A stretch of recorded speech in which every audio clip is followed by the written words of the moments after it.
Hello everyone, সুপ্রভাত। কেমন আছো তোমরা? আশা করছি সবাই খুব ভালো আছো, আর আমরাও মোটামুটি ভালো আছি। আমি আলপনা, আমার নতুন আরও একটি ব্লগে তোমাদের সবাইকে জানাই অনেক অনেক স্বাগত আর অনেক অনেক ভালোবাসা। আজ হচ্ছে শুক্রবার, এখন ঘড়িতে সময় ওই সকাল 8টা মতো হবে। আর আজকে এখন থেকেই তোমাদেরকে সাথে নিয়ে আজকের ভিডিও শুরু করছি। সকালের বাসি কাজকর্ম প্রত্যেক দিনের মতো সেই 5টা থেকে উঠে কমপ্লিট করে ফ্রেশ হয়ে চা খেয়ে নিলাম। আর দেখলে আজকে 2 কাপ চা করেছিলাম। তোমাদের দাদাভাই আজকে সকালবেলায় হাট চলে গিয়েছিল, আর মেয়ে আজকে টিউশন যায়নি। ওর শরীরটা একটু খারাপ, পরীক্ষা চলছে, তার মধ্যে শরীর খারাপ। এখন এই ওয়েদারের কারণে কফ সর্দি প্রত্যেকেরই লেগে আছে। আর এখন এই জ্বরটা এতটাই ভাইরাস জ্বর ছোঁয়াছে যে কারো হলে তার পাশাপাশি গেলে কিন্তু হয়ে যাচ্ছে। আর এখন তো সব বাচ্চারই জ্বর, বাচ্চা বড়দের প্রত্যেকেরই সমস্যা। তো সেই স্কুল টুল যাচ্ছে, এই দেখো না, আমার তো চিন্তা হচ্ছে পরীক্ষা, তার মাঝে আবার এরকম শরীর খারাপ। তো সেই জন্য টিউশন আর গেল না, প্রচণ্ড গলা ব্যথা হয়েছে। তাই মেয়েকে আজকে একটু চা দিলাম। চাটা খাওয়া দাওয়া করতে করতে ওদিকে তোমাদের দাদাভাই হাট থেকে চলে আসলো। আর আজকে কিন্তু স্কুল ছুটি আছে, আজ শিক্ষক দিবস। আর শিক্ষক দিবসের কারণে ছুটি নেই, কারণ ওই যে নবী দিবস আছে সেই জন্য ছুটি। তো যাই হোক, আজকে সকালবেলা না জামা কাপড়গুলো কেচে মেলে দিয়েছিলাম, তারপরে ঝমঝম করে একটু বৃষ্টি হয়ে গেল, তখন তোমাদের দাদাভাই হাঁটতে ছিল।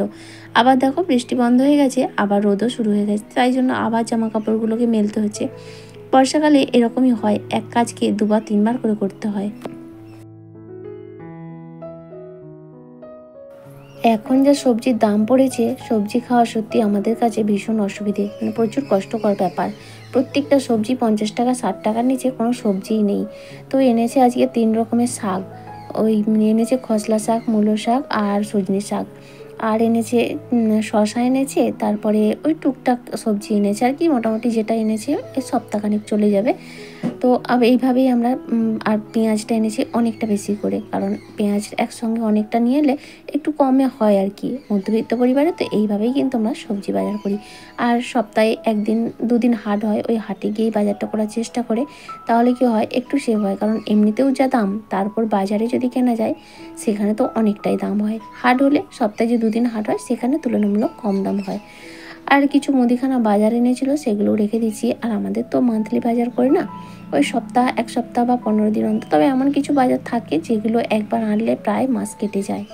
তো যেমন এই যে মশলার প্যাকেট, ধনে গুঁড়ো, জিরে গুঁড়ো, লঙ্কার গুঁড়ো, এগুলো 1 প্যাকেট করে হলে 1 মাস আমার কেটেই যায়। তো টুকটাক কিছু তেলটাই প্রয়োজন হয় আর কি, সেই রকম ওই যে গোটা লঙ্কাগুলো এনেছে। আর আজকে যেহেতু এখন যেহেতু বর্ষাকাল, লঙ্কাগুলো একটু রোদে দিয়ে দিলাম, রোদ খাইয়ে রেখে দিলে তারপরে ভালোই থাকবে। আর তারপরে যে কয়েকটা বাজার আনা হয়েছিল সেগুলো কুটে ভরে নিলাম। ওদিকে ছোলা, বেসন এগুলো ভরে নিয়েছি। আর এই মশলার দানিটা সেদিনে ধুয়ে পরিষ্কার করে রেখেছিলাম, এখন মশলাগুলো ভরে নিচ্ছি। আগের অল্প অল্প করে ধনে গুঁড়ো, জিরে গুঁড়ো প্যাকেটের মধ্যে ছিল, তো সেগুলো আগে খালি করে তারপর নতুন প্যাকেট কেটে ভর্তি করে নেব। এইভাবেই কিন্তু মুদিখানার বাজারটাও আমরা গুছিয়ে রাখি এবং করি। এভাবে কী হয় বলো তো, রান্নার আগে যদি সমস্তটা হাতের কাছে গুছিয়ে নিয়ে যায়, বিশেষ করে যাদের একার সংসার, তাদের কিন্তু খুবই সুবিধা হয়। তো এক এক করে দেখো আমি সবই গুছিয়ে নিলাম। লঙ্কার গুঁড়ো, হলুদের গুঁড়ো, ধনে গুঁড়ো, জিরে গুঁড়ো আর লবণ, আর একটা 5 ফোড়ন রেখেছি। আর একটা বাক্স আপাতত খালিই থাকে, কারণ ওইটাই, আর কোনো মশলা রাখি না। পোস্ত বলো, জিরে বলো বা কালো জিরে, ওগুলো রাখি না। স্মাইলি দীপা দিদিভাই কমেন্ট করে বলেছে, আমি 2 দিন ধরে ভিডিও দিতে পারছি না, দেখি কালকে থেকে আবার দেব, বাড়িতে খুব সমস্যা চলছে। হ্যাঁ গো, আমাদের প্রত্যেকেরই সমস্যা হয়। আমিও তো গত পরশু ভিডিও দিতে পারিনি। মাঝে মধ্যে এরকমই হয়, আসলে একা হলে না সব কিছু সামলে তারপরে এইসবগুলো করা অনেকটা চাপের হয়ে যায়। তাই মাঝে মধ্যে আমারও বন্ধ হয়, আর বন্ধ হলে কিন্তু চ্যানেল সত্যিই ডাউন হয়ে যায় সেটা। আর এখন যা ভিউজের অবস্থা, আর এনার্জি নেই, সত্যি কথা বলতে আর করতেই ইচ্ছা করে না।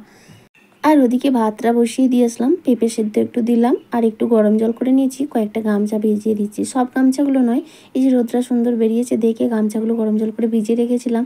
আবার 1 ঘন্টা পরে কিন্তু বেশ মুষলধারে বৃষ্টি হয়ে গেল, আর রোদের দেখা নেই। সেই যেইকে সেই এই যে কাঁচা গামছা এমনি হাওয়া বাতাসে মিলতে যেয়ে ব্যবসা গন্ধ থাকে, সেই গন্ধই হয়ে গেল।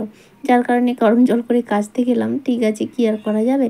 তো ভিজিয়ে দিয়ে তারপরে টুকটাক কিছু কাজ করলাম। এদিকে ভাতটাও হয়ে গেছে, এখন ভাতটা নামিয়ে নিলাম। ওদিকে সবজি টবজি সমস্ত কেটে রেডি করে নিয়েছি। আর আজকে বেশি কিছু রান্না করব না, এই পেঁপে সেদ্ধ দিয়েছি, আর এই কচু আলু বেগুন দিয়ে একটু মূলো শাকের চচ্চড়ি বানাবো, আর কালকের মাছটা রয়েছে সেটা একটু বাটনা দেবো। এই হচ্ছে রান্না। আর মেয়ের জন্য একটু আলু ভাজা করে নিচ্ছি। তাহলে চলো বন্ধুরা, বাকি কাজগুলো করতে করতে প্রত্যেক দিনের মতো আমার মিষ্টি দিদিভাইদের নামগুলো নিয়ে নিই। রয়েছে স্মাইলি দীপা, সুদীপ মানসী লাইফস্টাইল, প্রশান্ত হালদার, রাজিয়া খান, সিম্পল হাউসওয়াইফ, আশুতোষ চক্রবর্তী, নিমাই দাস কন্টাই। তো নিমাই দাস কন্টাই থেকে দিদিভাই কমেন্ট করে বলেছে, আচ্ছা আরতি দাস বলে যে আমার বন্ধু ভিডিও দেখতো বা কমেন্ট করতো, সেই তার নতুন আইডি। দিদিভাই বলেছে, আমি আরতি বলছি, আজ থেকে তোমার ভিডিও এই নামে দেখবে, নিমাই দাস। তোমার ভিডিও খুব ভালো লাগে, মিস করা যাবে না। থ্যাংক ইউ সো মাচ গো, এত সুন্দর একটা কমেন্ট করার জন্য। আর তুমি কি এটা নতুন আইডি খুলেছো? অবশ্যই জানিও। আর মূলো শাকটা কিন্তু নিরামিষভাবেই করব, পেঁয়াজ রসুন টসুন কিচ্ছু দেব না। তেলের মধ্যে 5 ফোড়ন, একটু শুকনো লঙ্কা, তেজপাতা ফোড়ন দিয়ে নিয়েছি। তারপরে ওই আলু, কচু আর বেগুন সব একসঙ্গে কেটে ধুয়ে রেখেছিলাম, সেগুলোকে লবণ হলুদ দিয়ে ভালো করে ভেজে নিয়েছি।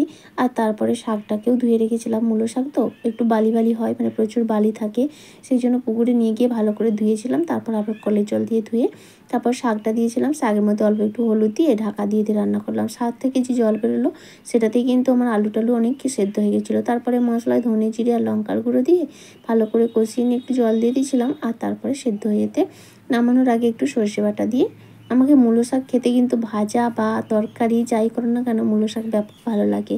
আর এদিকে দেখো মাছটাও আমার রেডি হয়ে গেছে। খুব বেশি ঝোল ঝোল রাখলাম না, একেবারেই মাখা মাখা রাখলাম। এই হালকা ঝোল ওদের মানে বাবা মেয়ের হলেই হবে, আমার একটু শুকনো শুকনোই ভালো লাগে, ভাজাভুজি এইসবই ভালো লাগে, মানে ঝোল ঝাল বেশি পছন্দ হয় না আমার। তো যাই হোক, ওদিকে রান্নাবান্না কমপ্লিট। আর এখন এই যে দুয়ারটাকে ঝাঁট দিয়ে নিচ্ছি। আর এই এখন থেকে কিন্তু বৃষ্টিটা শুরু হয়ে গেছে।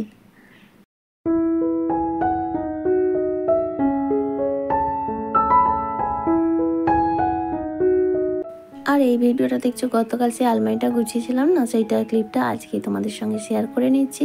এই যে নিচের একটা দেখছো, নিচের হচ্ছে শীতের পোশাকগুলো থাকে, তারপরে ওই আমার ব্লাউজ, কয়েকটা কুর্তি চুড়িদার যেগুলো আছে আর কি টুকটাক জিনিস, তো যেগুলো সবসময় ব্যবহার হয় না, তো সেই জিনিসগুলোকে নিচে রেখে দিই। তো এইখানটা থেকে ব্লাউজ বের করতে গিয়েছিলাম, একটা মাকড়সা ঢুকে গেছিলো। কিন্তু এই তো দেখো বের করলাম, সমস্ত ঝেড়ে পরিষ্কার করলাম, কিন্তু তাকে আর দেখতে পেলাম না, জানি না হয়তো আবার কোথায় দিয়ে বেরিয়ে গেছে। মানে ব্লাউজটা বের করতে গিয়ে যখনই আলমারিটা খুলেছি তার মধ্যেই ঢুকিয়ে গেলো, কোথায় ছিল দেখতে পেয়েছিলাম না। তো যাই হোক, তখন আর খুঁজে পেলাম না কী করা যায়। তারপরে দেখো সব তুলে ভালো করে মুছে আবারও পেপার দিয়ে দিলাম, জায়গা মতো আবার সব জিনিসগুলোকে গুছিয়ে দেবো। এমনিতে ভাদ্র মাসে জামা কাপড় রোদ দিতে হয়, আলমারির জামা কাপড় মানে পুরোনো জিনিসপত্র, কিন্তু এবছর কি রোদ দিই বলো তো, রোদ বেরোচ্ছে হয়তো 1 ঘন্টা রোদ দিল, তার মাঝে এমন ঝমঝম করে বৃষ্টি শুরু হয়ে যায়। তাছাড়া রোদ দিলে আমার এখানে তো রোদে দেওয়া যাবে না, আমার এখানে কাদা, তো দিলে ওই পাশের বাড়ির ছাদে দিয়ে আসি প্রত্যেক বছর, কিন্তু ওই বৃষ্টি শুরু হলে যেতে যেতেই আমার সব ভিজে যাবে, তাই আর সাহস পাচ্ছি না, ভাবছি এবছর আর দেওয়া হবে না মনে হয়। তো দেখা যাক, এখনও কিছুদিন আছে। তো কি বলো তো, অনেক দিন থেকে এই নিয়মগুলো পুরোনো দিন থেকেই চলে আসছে।